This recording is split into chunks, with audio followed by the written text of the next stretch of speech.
休みのところありがとうございます。なんかちょっとエフェクトを使ってみましたでもね、YouTube の方はエフェクトがないので普通の動画の配信になりますので、あ、こんなやつかっていう風に見ていただけたらと思います。こんにちは。実はね、主人が出かけてる隙にライブをやろうと思ったらスイッチを押した瞬間に帰ってきちゃったので、ちょっと一回追い出してるので、今回はちょっと30分ぐらいもう急いで、回したいと思いますので、皆さんどなたかねタイムキーパーがいてくださると、あと10分ですよとか言ってくださると、非常に助かります。これ時計あんま合ってないですけどね、3時半から3時40分ぐらいを目安に、はい、簡潔にやりたいと思います。いつもねダラダラとお話ししちゃうんですけれど、今回ちょっと手短に、よろしくお願いします。でずっとですね自主芸文の紹介を、する予定だったんですけれども、もうねだいぶ期間が空いてしまいまして、本当に申し訳ございません。ちょっとね仕事が3月4月とちょっとね詰まってまして、でね自主芸文の方ももう布が到着してきっと発送できるもうだけになってたんですけれども、ちょっと2月にやったばっかりだからね、4月にしようっていうことだったんですけども、お手元に届いてる方もいらっしゃるかと思うんですよね。でコメントもいただいたりとかしてるので、お手元にね記事届いてるかと思うんですけれども、まだね手芸部をまだ知らないという方とか、どんなものを作ってるのか知りたいという方のために、インスタライブ今日もさせていただきますので、よかったらお付き合いいただけると嬉しいです。ありがとうございます。手芸部のキット届きました。そうですよね、もうね届いてますよね。動画が間に合ってなくてごめんなさい。で動画の方なんですけれども、であと今回もYouTube 用にカメラをね横にずらして撮ってますので、ちょっとね視線が YouTube で見ると視線がねこっちのカメラの方に向いてるのでちょっと見にくくなるかもしれないんですけれども、よかったらYouTube の方も終わった後字幕も出ますので見ていただけたらと思います。でなんだっけ、何話そうとしたんだっけど、動画はね実はもう出来上がっていて、結構早めに出来上がってて公開はしてたんですけど、非公開でアップロードはしてあったんですけど、結構ね今回編集してると長くて45分ぐらいになっちゃったのかな。もう言いたいこといろいろ詰め込んでたら長くなっちゃったので、実はね分割しようと思って2分割にしてるんですよ。でも作品を分割するわけじゃなくって一つの動画にまとめてるんですけど、その動画の中で裁断に関する道具の選び方とか、あと結構ねご質問を多くいただくミシンの糸調子のやり方とかを別の動画で公開しようかなと思って、それがね8分ぐらいかな、もうすごくね短いんですけど、それを先に公開して、で今回届いた記事、皆様も記事届いてると思うので、その字直しの方法を、その別の動画で公開してます。で字直しを終えたら翌日作る動画をっていう感じで進めていきますので、今日はこのインスタライブで作品の紹介をさせていただいて、で、明日の夜9時ですね、夜21時に字直しの方法と、あと裁断の道具の選び方っていうのかな、ちょっとした解説をさせていただいて、あと家庭用ミシンの自動糸調子の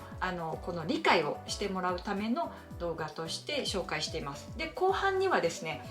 今回ホビーショーに行きまして、で重機さんのブースでバインダー押さえって私ずっと気になってたんですけど、バインダー押さえを実際に使ってきた動画は配信してるんですけど、それをね重機さんの担当の方がなんかデモンストレーションしてくださったんですよ、目の前で。でその様子を動画に撮ってますので、それを動画の後半につなげてます。なので短い動画ではあるんですけれども、ちょっと気軽に夜10分ぐらい時間いただいて少し見ていただけたらいいなっていうふうに思ってますので、よかったらねそちらの方もご覧いただけたらと思います。ありがとうございます。3回目届きます。初参加の方、中中さんありがとうございます。まだ届いてないか、よかった。まだね届いてない方が私はちょっとホッとしますけどなので今回は先にね動画がいつも出てたんですけど、皆さんがだいたいほとんどの方は記事が届いてから動画が公開されるという、ちょっといつもと違う順番で紹介されますので、楽しみにしていていただけたらと思います。でまだねどんな作品を作るのかっていうのはインスタの方では紹介してますけれども、実際にね、どんなものかっていうのを今回インスタライブの方で、紹介したいと思います。メキシコから Thank you。 メキシコの方から、メキシコしか読めないですけど、はい、多分これスペイン語なのかな。はい、で、じゃあ2つ今回作品作るんですよ。でこれまで、布耳のバッグとあと巾着等々を作ってきたので、今回はねバッグじゃなくて小物にしようかなと思って、お家の小物とあと持ち歩く小物というふうにテーマを考えました。で、1つ目がですね、こちらの作品にね、もうキラキラちょっとね邪魔だけども後で YouTube 見てください。でこのなんだエコティッシュケースっていうのを作ってます。エコティッシュケースとこのね持ち歩くタイプのティッシュポーチっていうのを今回紹介させていただこうと思ってます。で届く生地の方が25センチ幅で洋尺がね25センチのもので、だいたいこのぐらいになると思います。これが端から端まで届いてると思うんですけど、それをね無駄なく使えるようなレシピにしていますので、動画の方を見ながら裁断の方もゆっくり進めていただけたらと思います。今回も裁断からスタートしていきますので、結局ね分割してもね、さっきも編集してたんですけど、やっぱり、ね、40分ぐらいにはなっちゃいますね。2つ分になりますので、2つ分ゆっくり見ながら進めていただける動画になってます。で今回のティッシュポーチなんですけど、これはね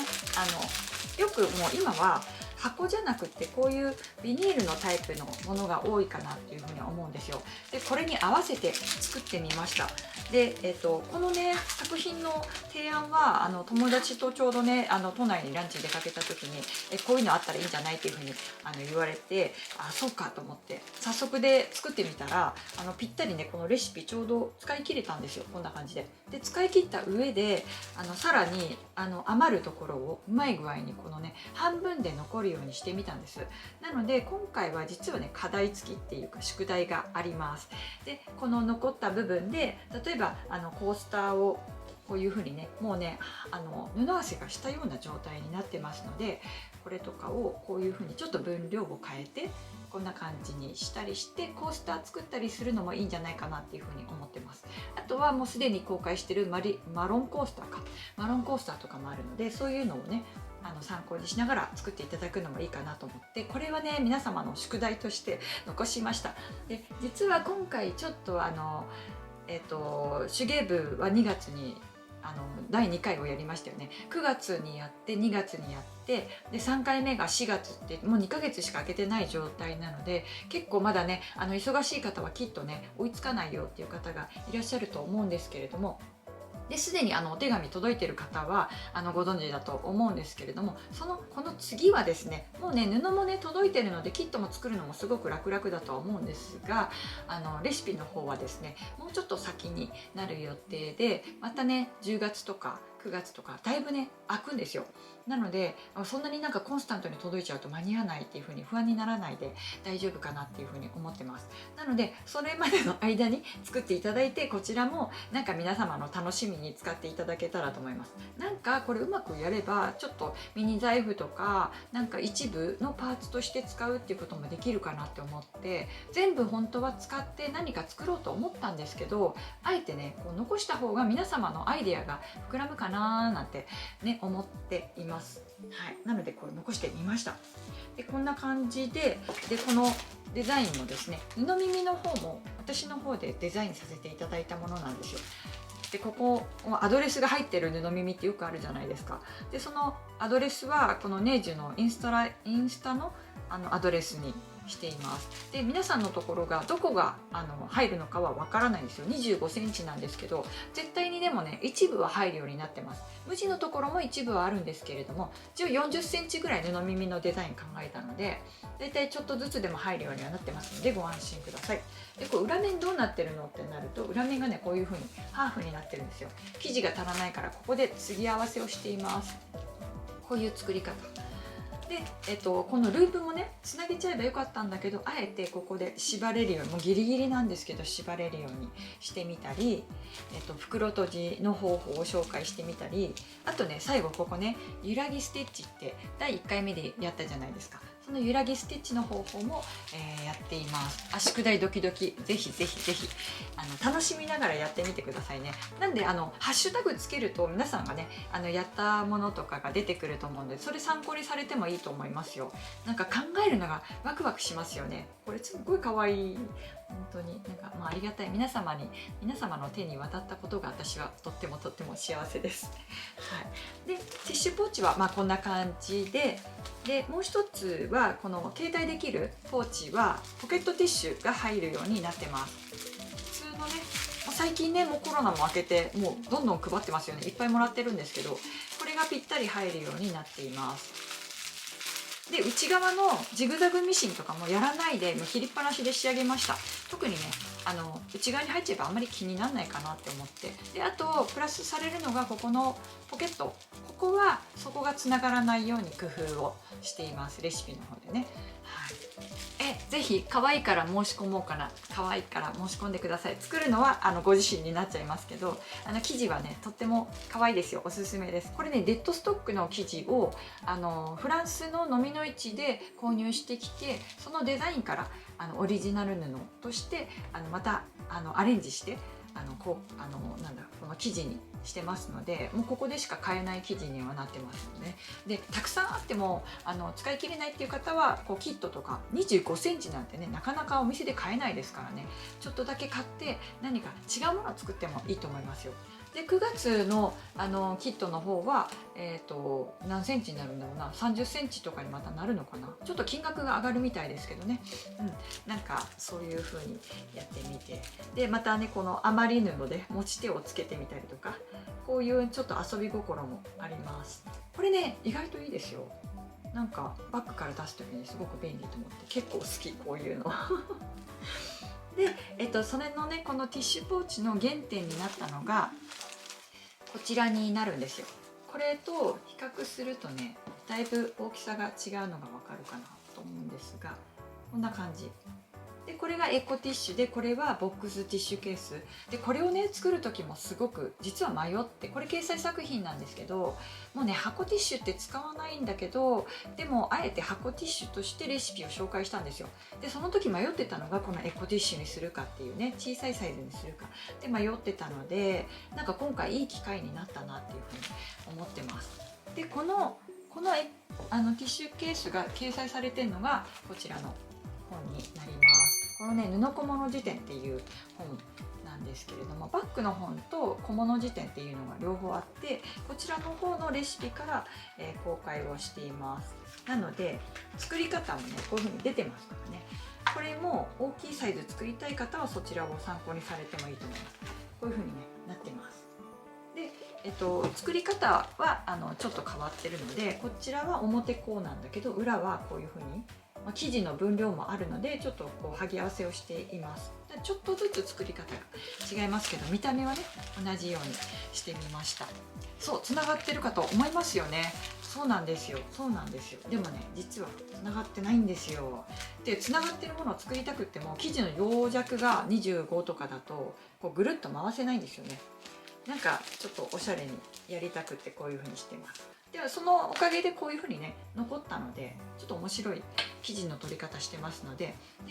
シーチングなんですけれども、ちょっと折りたたんで多分きっと届いてると思うので、それのまず地直しから始めていただいて、で早速作るっていう風にすればいいかなっていう風に思ってます。はい、ありがとうございます。グランマムキムチさん、先生素晴らしい、ありがとうございます。そう嬉しそうなゆきさんが可愛らしい。そうキラキラなの、今日キラキラなのちょっとうるさいなって思っても、ちょっと今日はちょっと見逃してください。アーカイブねもう消してもいいかなって思ってるんですよね。なので消しちゃうかもしれない。YouTube の方にも公開してるから、別にこっちで見なくても YouTube でも見れるかなっていうふうに思ってるんで、 YouTube はねキラキラないからごまかせないよね。そうなの、そんな感じですね。そうなんですよ。で、まあこういう感じで今日はこのお知らせなんですけれども、こちらの2点を作っていきます。で、家庭用ミシンで動画の方をもちろんね作っていますので、家庭用ミシンをお持ちの方参考にしながら作ってみてください。今回もねミシンの押さえの使い方とか、あと最近ね動画少し変えて目線の位置とか、なんかそういうパーツが動画の中でパーツを使いながら皆さんが分かりやすいようにちょっとずつ工夫しているので、それも見ていただけたらと思います。でも最近またなんかね文字テロップが増えちゃったの、もうちょっと減らそうかなと思って、ちょっとね文字増やすとねなんかピコピコうるさくなっちゃうから、もう言葉だけずっと聞いててもらおうかな、なんかそんな風に思ってますね。そう、キラキラ好きよ、ありがとうございます。そう、これね結構いろいろ考えたんだけど、これね初心者さん向けって思ったので本当にシンプルに剥ぎ合わせをしてるけど、例えば4分割にしてみたりとか無地を合わせたりとかしてもすごくね素敵だと思いますよ。でもねいいよねこれね、すっごいかわいい。なんかアマゾン、そうそう、ある、アマゾンにありますよ。英語読めない、英語じゃないな、これなんだろう。動画いつも楽しく見ています。ありがとうございます。もうすでに宿題を何するか悩み中そうなんだ。ありがとうございます。なおぼんさんっていつもねコメントくださる方ですよね。投稿もシェアもありがとうございます。とってもね励みになりますよ、投稿。あとそうそうで、いろいろねギリギリにいろんなことがお知らせがギリギリになっちゃったせいで投稿キャンペーンってやってたんですけど、投稿キャンペーンも遅すぎて全然集まらなかったっていうこともあったので、今度はちょっと毎月やろうかな。なんかで私途中で上げたりとかすると誰を上げてどれを上げてないのかがもう分かんなくなっちゃうので、多分同じものの投稿がストーリーに何回も上がるかもしれないんですけれども、まあそれは許していただいて、でそれを全部まとめて、そのね自主ゲームってハッシュタグつけたものは全部ハイライトにまとめていこうかなと思ってます。そんなまとまったやつをまた動画に一つの動画にまとめて、なんかリール動画とかショート動画に上げていくっていう風にしていこうかなと思ったので、なんで今回は、投稿キャンペーン4月ってやったんですけど、今月は5月をもう作っておこうかなっていう風に思います。そうするとなんか作った後にハッシュタグつければそこに全部まとまっていくので、皆さんが5月活動してるところとかも見れるから、なんかこれ良くないですか？なんか第3回とか第2回ってやってるともう期間がね空きすぎてどれか分かんなくなっちゃうので、なので4月やって5月っていう風にやって、なんか皆勤賞狙ってみてもいいかもしれないね。なんか5月6月7月8月これからずっとやっていきましょう。なので皆さん皆勤賞を狙って頑張ってみてください。別に何かご褒美がもらえるわけではないんですけどなんか楽しみのためにやられるのはいいかなと思います。なんかインスタもねなんかサブスクっていうのがあるんですよね。なんかサブスクとかやってその自主ゲームの方向けに回答が直接できるような場を作るのもいいかなっていうふうに思うんですけど、そのサブスクの有料が気にならなければね、そういうふうにやるのも一つの手段でもあるのかなっていうふうに思ってます。なんかどういうふうな画面になるのか私もやったことがないので試しにやってみるのもいいかもしれないですね。いろんなことちょっとチャレンジしていきたいと思います。20分過ぎました本当だ、あと10分しかないね、本当に何みんな皆勤賞を目指して、そう皆勤賞だからね、あれなのいいのよ、1回投稿したものでも。あとねあれも好き、出来上がってなくてみんなが悩んでるところの写真とかよくないですか？私結構ストーリーにあげるじゃないですか。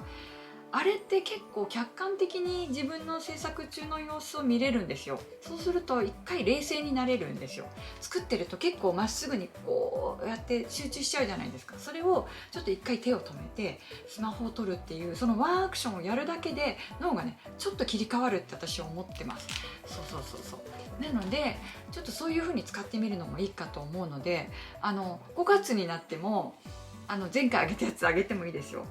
それもありじゃないですか。なんか別に1回あげたからいいやっていう風になんなくていいと思います。自分の動画をどんどん公開してリール動画にやってもね、良ければどんどんシェアしていただけたらと思います。なのでそこに入ってるハッシュタグのものだけにしようかな。なんかたまになんかそう DM とかメンションとかいただけるんですけど、どれをあげたのか本当に分かんなくなっちゃう。だからちょっとそういう風にしていきましょうか。その方が私も忘れないし漏れもないから、一回そのメンションされたものは投稿していくけど、そこに私がハッシュタグをつければ残るのかな。どうなんだろう。まあでも分かんないから、漏れがあってね、私のなんであげられなかったんですかっていう風になっちゃったら申し訳ないので、そういう風にしていこうかと思います。そうワンアクション必須ですよね。経過観察良いかも。そうなの、本当に経過観察いいよ。だからさ、こうやって切りました、切り終えたとこでもいいと思います。あとアイロンやってるところとかでも、そうするとみんなの動きがわかるじゃないですか。インスタってね、写真をやっぱり綺麗にあげようって思うのはすごく大事なことだけど、別に作品だけじゃなくって、その途中の道具とかをおしゃれに見せたりとか、あと私はよく100円ショップとかで雑貨とか見つけてきて、なんかおしゃれなペンっぽく見えるやつを探すんですよ。で本とかもなんかちょっとかっこよく写せば、なんかそれなりに見えてくるから、そういうのでもいいと思う。だから出来上がってなくてもいいから投稿しましょう。そうしようね。そうしたらなんか結構楽しくやれると思うので、なんかそんな感じで、それこそね少しずつスタートしてる部活なので、そういう風にみんなで盛り上げていただけたらいいなっていう風に思いますので、よかったらね、締めの言葉を何度も言っちゃうけどもうこういう感じでもうバッタバタ本当にごめんなさいね。でこんな感じでやれますので、今日はすごい短めですけどこんな紹介でした。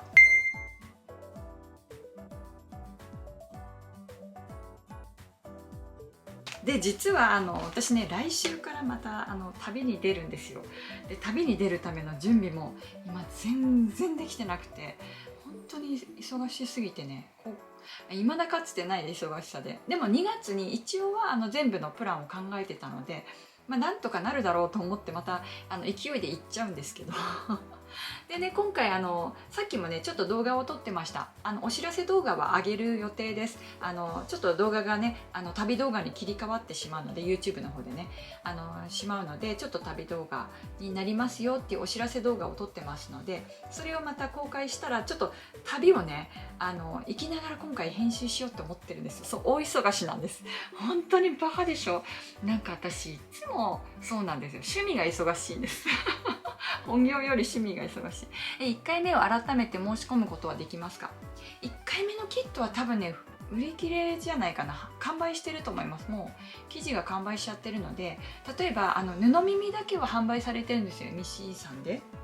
で MC さんで別途購入することができますので、それでちょっと動画を見ながら自分の生地と近いものを合わせていただくことはできるかなと思います。旅の動画がまた楽しみ。ありがとうございます。嬉しい。そう、ちょっと旅の動画はね今度はリアルタイムの配信なので、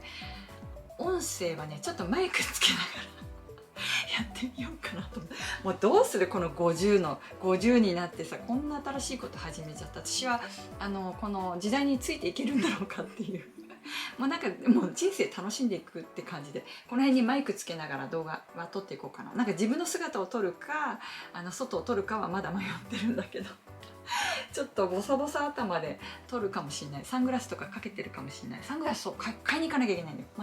まだ全然そういうね道具の準備が追いついてないんですけど、そういろいろチャレンジして楽しんでって、でこのね私の旅の話をしてたら結構旅に行きますっていう方も増えてるので、すごいなと思いながら、私はマイルで行くからね交通費かかんないんだけど、なんか2人分で何十万っていうのを聞いたらちょっとドン引きしちゃったりとかするんだけど、でもそのぐらいねやっぱり海外今円安もね進行してるからねかかっちゃうんだけど、でもさ、なんかこの間コロナがあったでしょ。で本当は来年行く予定だったことが3年間も4年間も行けなかったわけですよ。なんかそういう風になるのがまた来るんじゃないかなって思ったら、なんか健康なうちに行きたいなっていう風に思ってて、なんかやっぱあの時言っとけばよかったって後悔するのだけが嫌なので、なんかあってもトラブルはあったりとかするとは思うんだけど、その時はその時で何とかなれる、命さえあればなんとか生きて帰ってこれればいいかなって思ってるので、人生は楽しんでいこうかなっていうふうに思ってます。こんなねアクティブな感じなんですよ実は。ずっとこう多分マスクの頃からフォローされてる方は私はどんな人間なのかは多分知らないと思うんですけど、実はこういう感じで行動派の、人間なんです。普段は家にこもって作業してるんですけど、実は外に出るとガーって動き回る感じです。じゃああと3分ぐらいになったもう旦那さん追い出してるからね、5分ぐらいはいいかなと思います。そうですそう思った時にワクワクします。旅に行った気分になるので楽しみにしています。ありがとうございます。ストーリーはねどんどん上げていくと思うんですけど、動画はちょっと間隔空きながら、でも本当にね前回年末かな、一気に動画を編集してたら本当に大変だったので、あとブログも書いたりとか旅の専用のサイトとかにも書いたりとかしてて、それもすごい大変だったので、別にやんなくてもいいんですけど自分がやりたくてやってるだけなんでちょっと6月いっぱいまではちょっと旅っぽくなるかなと思います。でもね実は旅に向けて作品は作ってるんで、それをですね公開予定がもう6月の上旬にできるようにもう準備をしていますので、それはね楽しみにしていただけると嬉しいです。あとねNHK のテキストに掲載されたリュックとかも本当は編集とかしたかったんだけども全然もう時間がなかったので全部後回しになっちゃって、オンライン講座とかも後回しになっちゃったんですけど、6月はまた帰ってきてから忙しくなると思うんですけれども、そんなわけでちょっとバタバタな中のインスタライブになりましたけれども、よかったら旅の最中もねライブやろうと思ってるんですよ今回は。なので楽しみにしていただけると、またねお付き合いいただけると嬉しいです。ありがとうございます。いや楽しみって言っていただけると本当に嬉しいです。ハンドメイド作家なのに旅出てんのっていう感じなんです。一応でもテーマは手芸なので、やっぱ手芸現地の手芸屋さんとか探してくる予定でいます。全部ね一応回ってきますので、それ紹介しながら行こうと思ってますので、また紹介させていただきます。リュックのためにテキスト買いました。ありがとうございますね。買ってってさ YouTube とかでも言ってるのに、作り方の配信が2ヶ月後ってどうなのよっていうね。すいません、制作動画になっちゃうのでがっつり作り方っていう感じではないんだけど、でもねまたねスマホで縦動画で撮ってるのがあるので、それをねYouTube のショート動画の方ではポイントで紹介、リール動画にもしていく予定なので、ちょっとしたワンポイントとか道具の使い方とかそういうのはまたね引き続き継続していく予定なので、ご覧いただけると嬉しいです。旅気をつけて行ってきます。そう、留守の間はミルームの講座受講して待ってます。ミルームもバッタバタでね本当にごめんなさい。本当にいろいろバタバタでミルームの講座の紹介とかも全然できなくて本当にごめんなさいでした。ルシールちゃんありがとう。楽しみにしてます。またねまた誕生日を迎えますよ。もうね50から楽しんでいきますんで、ちょっとすごいよね。50ってなった瞬間からさ心がパーッとこうオープンになっていくっていうかねそんな感じです。じゃあ、今日は、この辺ですっごい短くてあれですけど、よかったらこの動画しばらくアーカイブに残りますのでご覧いただけたらと思います。じゃあサムネを撮りますのでこんな感じでサムネになると思います。ありがとうございました。